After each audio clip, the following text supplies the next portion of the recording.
Absorbing is pleased to sponsor Jim Masterson's efforts to educate horse owners and views the Masterson Method as an excellent complement to our line of trusted products. The Masterson Method aligns naturally with absorbing products and a whole horse approach towards better horse care. I want to show you how to do a technique now called lateral cervical flexion. It's a very basic and fundamental technique that may help with a lot of issues you may be having with your horse, from head shyness to problems bending side to side or pulling and bracing on the bit. The way we're going to do this technique is rest our hand very lightly on the horse's nose with the left hand and rest our right finger here behind the halter on this first vertebra called the atlas.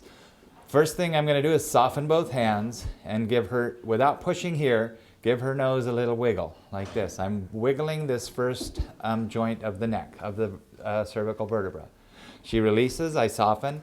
I'm going to slide down, probably about 4 inches down here, to the next position, bring her nose a little more towards me, and give a little wiggle here with my nose hand, without pushing hard with my neck hand.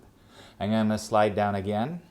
Bring your nose a little farther back and wiggle at the next position. What I'm doing is asking for gentle movement in each vertebra of the neck as I go down.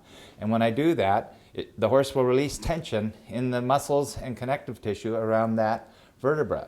A lot of bending problems in the neck come from restriction on one side that makes it uncomfortable for the horse to bend one direction, but more comfortable in the other.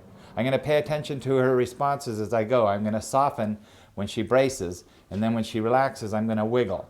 So this would be the first step to start releasing tension in the poll. Head-shy horses have tension in the poll. It's also going to help with flexibility in the neck. Horses that have trouble bending one direction more than the other, when I go to the right, if I find more discomfort in her and it's more difficult, it's because there's restriction in the right. So those are two issues right off the bat that this often helps with. And another one that comes to mind is horses that pull against the bit. Often it's because they have discomfort in their neck and they're bracing against it. If you can release that tension by wiggling your way down the neck with the lateral cervical flexion, you can help with those issues. The Masterson Method aligns naturally with absorbing products and a whole horse approach towards better horse care. Visit www.absorbing.com for more on our absorbing line of products.